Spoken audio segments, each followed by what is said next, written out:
See, J. Anthony Brown taught me how to do comedy. He was the first black headliner I met in 1985. He was the first road gig I ever had.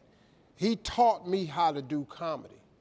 We've been friends ever since. He's now a writer on this show, but he was a writer on Arsenio, Parenthood, Sister Sister. He's been one of the top writers on a lot of shows. He wrote all those years on Arsenio Hall. He wrote all his monologues, everything. He's not gonna work with nobody. I can just save you that right there. Because we stand-ups, we work by ourselves, you know. He taught me how to do comedy in '85. There was Byron Allen, George Wallace, and J. Anthony Brown.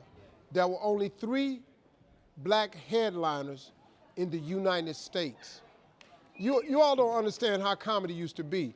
If you went to a comedy club in the '80s, you could not see 2 African-American comedians at a white-owned comedy club.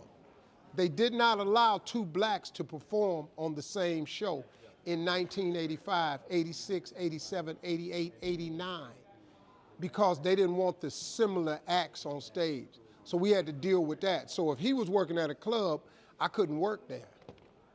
Even if they booked us, because my name was Steve Harvey, very nondescript, I would show up.